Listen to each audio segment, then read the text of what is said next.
வரகி பக்தர்கள் அனைவருக்கும் வணக்கம். இது நம்ம ஆதி வரகி யூடியூப் சேனல். வரகி அன்னையோட அருள் பரிபூரணமா எல்லாருக்குமே கிடைக்கணும்னு மனசார பிரார்த்தனை செஞ்சுக்கிட்டு நாம இந்த பதிவை ஆரம்பிக்கலாம். இன்னைக்கு ஜனவரி மாசம் 10ஆம் தேதி புதன்கிழமை.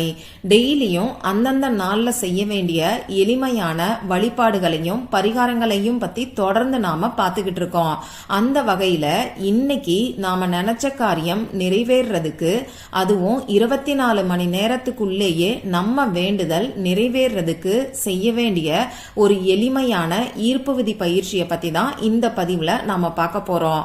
பூஜை இல்லாத, வழிபாடு இல்லாத ஒரு முறையை பத்தி தான் இப்ப நான் உங்களுக்கு சொல்ல போறேன். அதனால இந்த மெத்தடை நீங்க ஃபாலோ பண்றதுக்கு குளிச்சிருக்கணுங்கிற அவசியம் கூட கிடையாது. அதே மாதிரி எல்லா மதத்தினருமே ஃபாலோ பண்ணலாம். எந்த விதமான கட்டுப்பாடுகளும் இந்த ஈர்ப்பு விதி பயிற்சிக்கு நமக்கு கிடையாது. ஆண்கள், பெண்கள் இப்படி யாரு வேணாலும் செய்யலாம். பிறப்பு தீட்டு இறப்பு தீட்டு இருக்கிறவங்களும் செய்யலாம். பெண்களுக்கு மாதவிடாய் சமயமா இருந்தாலும் இன்னைக்கு இந்த ஈர்ப்பு விதி பயிற்சியை நீங்க தாராளமா செய்யலாம். இந்த ஈர்ப்பு விதி பயிற்சியை செய்யறதுக்கு நமக்கு 5 வெந்தயம் இருந்தாலே போதும். 5 வெந்தயத்தை உங்க கையில வச்சுக்கிட்டு இப்ப நான் சொல்ல போற நம்பரை இப்ப நான் சொல்ற முறைப்படி நீங்க சொன்னாலே போதும். உங்க வேண்டுதல் 24 மணி நேரத்துக்குள்ளேயே நிறைவேறும். நீண்ட நாட்களா நிறைவேறாத வேண்டுதல்கள் கூட இந்த 24 மணி நேரத்துக்குள்ள நிறைவேறதுக்கான வாய்ப்புகள் அதிகம். அதனால நம்பிக்கையோட இப்ப நான் சொல்ல போற இந்த ஈர்ப்பு விதி பயிற்சியை நீங்க செய்யுங்க. நிச்சயமா எல்லாருக்குமே 100% ரிசல்ட் கிடைக்கும். இந்த ஈர்ப்பு விதி பயிற்சிக்கு நாம என்ன செய்யணும், யாரெல்லாம் செய்யலாம், எந்த நேரத்துல செய்யணும்னு இப்ப நான் உங்களுக்கு சொல்றேன். இந்த ஈர்ப்பு விதி பயிற்சியை நாம பாக்குறதுக்கு முன்னாடி இந்த வீடியோல கூடுதல் தகவலா ஒரு சில டிப்ஸை நான் உங்களுக்கு கொடுக்கறேன். நம்ம சப்ஸ்கிரைபர்ஸ் நம்ம கிட்ட நிறைய நாட்களா கேட்டுக்கிட்டு இருந்த பிரச்சனைகளுக்கான ஸ்விட்ச் வேர்டையும் ஏஞ்சல் நம்பரையும் இப்ப நான் உங்களுக்கு சொல்றேன். முதல்ல கணவன் மனைவி ஒற்றுமைக்காக நிறைய பேரு ஸ்விட்ச் வேர்டு இல்ல ஏஞ்சல் நம்பர் சொல்ல சொல்லி கேட்டிருந்தீங்க. அதற்கான ஸ்விட்ச் வேர்டு என்னங்கிறது இப்ப உங்களுக்கு ஸ்கிரீன்ல தெரியும். நானும் சொல்லி காமிக்கிறேன். Pink rose quartz, pink rose quartz, pink rose quartz. இந்த ஸ்விட்ச் வேர்டை நீங்க காலையில 5 நிமிஷம், மத்தியானம் 5 நிமிஷம், நைட்டு தூங்க போறதுக்கு முன்னாடி 5 நிமிஷம் சொல்லுங்க. கணவன் மனைவி ஒற்றுமைன்னு மட்டும் இல்லாம லவ் சம்பந்தப்பட்ட பிரச்சனைகள் தீர்றதுக்கும் இந்த ஸ்விட்ச் வேர்டை நீங்க பயன்படுத்தலாம். இந்த ஸ்விட்ச் வேர்டை எந்த நாள்ல இருந்து வேணாலும் நீங்க சொல்ல ஆரம்பிக்கலாம்.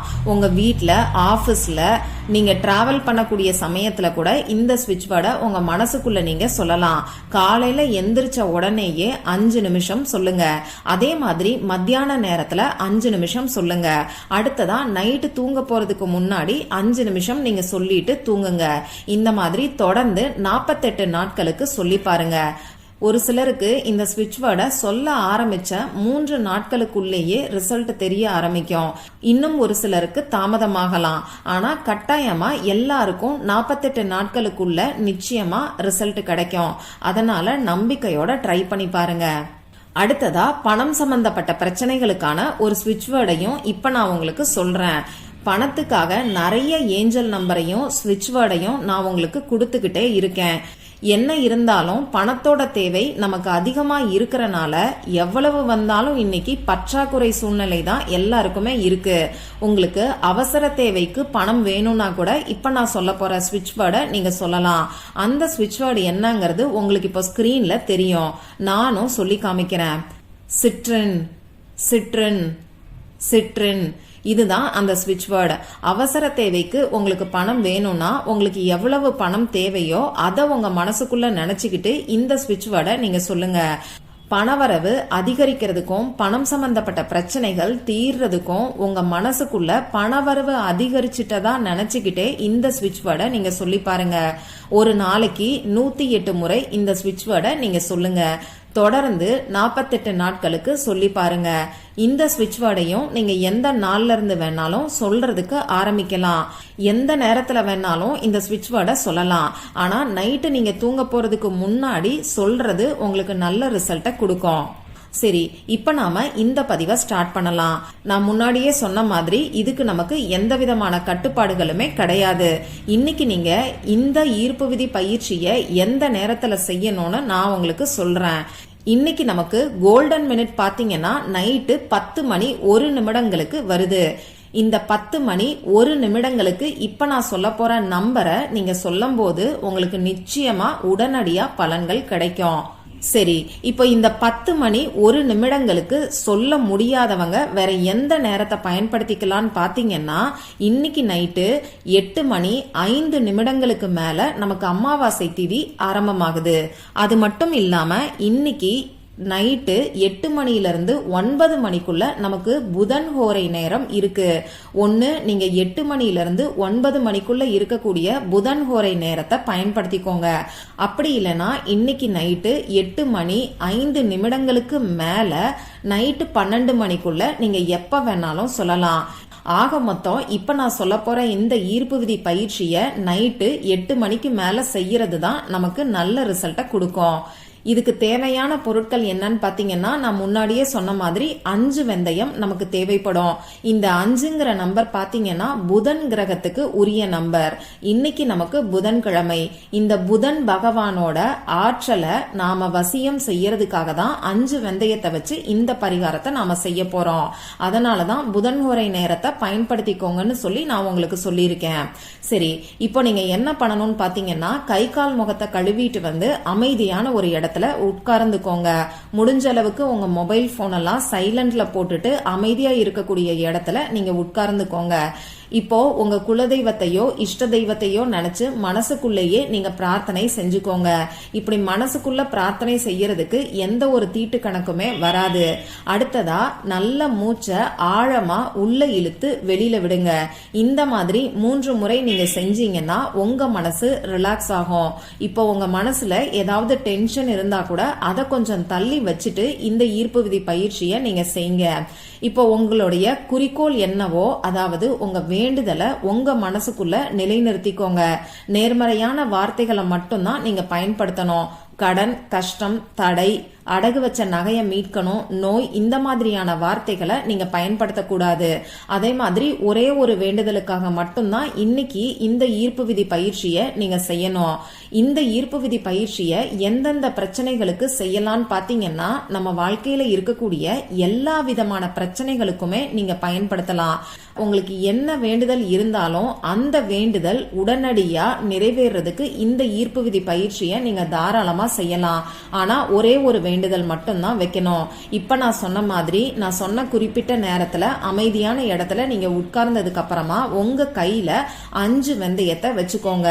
வலது கையில ரைட் ஹேண்ட்ல 5 வெந்தயத்தை வச்சுக்கிட்டு இப்ப நான் உங்களுக்கு ஸ்கிரீன்ல கொடுத்திருக்கக்கூடிய நம்பரை நீங்க சொல்லுங்க. அந்த நம்பரை உங்களுக்கு நானும் சொல்லி காமிக்கிறேன்.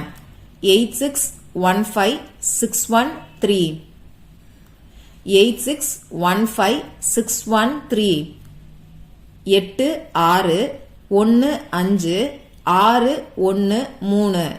இந்த நம்பரை நீங்க இப்ப நான் சொன்ன மாதிரி தனித்தனியா தான் உச்சரிக்கணும். அதே மாதிரி 86156113 அப்படின்னு சொல்லி தொடர்ந்து நீங்க சொல்லக்கூடாது. 86 ஒரு கேப் விட்டுட்டு 15 ஒரு கேப் விட்டுட்டு 613. இப்ப நான் ஸ்கிரீன்ல கொடுத்திருக்கிற மாதிரியே நீங்க கேப் விட்டு இந்த நம்பரை சொல்லுங்க. அதே மாதிரி இங்கிலீஷ்ல, தமிழ்ல எந்த லாங்குவேஜ்ல வேணாலும் நீங்க சொல்லலாம். ஆனா ஒவ்வொரு நம்பரையும் தனித்தனியா தான் நீங்க உச்சரிக்கணும். 86 86 அப்படின்னு சொல்லி சேர்த்து உச்சரிக்க கூடாது. இந்த நம்பரை எத்தனை முறை சொல்லணும்னு பாத்தீங்கன்னா 55 முறை நீங்க சொல்லணும். அதாவது 55 டைம்ஸ் நீங்க சொல்லணும். இதுக்கு உங்களுக்கு 5 நிமிஷம் தான் ஆகும். இந்த 55 முறை சொல்றதுக்கு நீங்க கவுண்டிங்காக உங்க வீட்ல இருக்கக்கூடிய டைமண்ட் கல்கண்டு, ஏலக்காய், கிராம்பு, உடைச்ச கடலை, கொண்டை கடலை, மொச்சை, இந்த மாதிரியான பொருட்களை நீங்க யூஸ் பண்ணிக்கோங்க. இத சொல்லி முடிச்சதுக்கு அப்புறமா இந்த பிரபஞ்சத்துக்கும் உங்க குலதெய்வத்துக்கும் மறக்காம நீங்க நன்றிய சொல்லுங்க. உங்க வேண்டுதல் நிறைவேற்றி கொடுத்ததுக்கு நீங்க நன்றிய சொல்லுங்க. நீங்க கையில வச்சிருந்த அந்த 5 வெந்தயத்தை என்ன பண்ணணும்னு பாத்தீங்கன்னா, இந்த மாதிரி நம்பரை சொல்லி பிரபஞ்சத்துக்கு நன்றிய சொன்னதுக்கு அப்புறமா அந்த 5 வெந்தயத்தை ஒரு சின்ன கிண்ணத்துல போட்டு தண்ணி ஊத்தி ஊற வச்சிருங்க. நாளைக்கு காலையில, அதாவது நாளைக்கு நமக்கு வியாழக்கிழமை, நாளைக்கு காலையில எந்திரிச்ச உடனேயே இந்த 5 வெந்தயத்தை எடுத்து காக்கை குருவிகளுக்கு உணவா நீங்க வச்சிருங்க. இந்த பதிவுல உங்களுக்கு ஏதாவது சந்தேகம் இருந்துச்சுன்னா எனக்கு கமெண்ட் பாக்ஸ்ல கேளுங்க. அதை நான் உங்களுக்கு உடனே தெளிவுபடுத்துறேன். இந்த பதிவு உங்களுக்கு பிடிச்சிருந்தா லைக் பண்ணிட்டு உங்க ஃப்ரெண்ட்ஸ் அண்ட் ஃபேமிலி கூட ஷேர் பண்ணுங்க. இந்த மாதிரி அந்தந்த நாளுக்கும் நேரத்துக்கும் திதிக்கும் உரிய வழிபாடுகளையும் பரிகாரங்களையும் நீங்க மிஸ் பண்ணாம தெரிஞ்சுக்கிறதுக்கு நம்ம சேனலை மறக்காம சப்ஸ்கிரைப் பண்ணிட்டு பக்கத்துல இருக்கக்கூடிய பெல் ஐகானையும் பிரஸ் பண்ணிக்கோங்க. மற்றும் ஒரு பயனுள்ள பதிவுல நாம சந்திக்கலாம். நன்றி.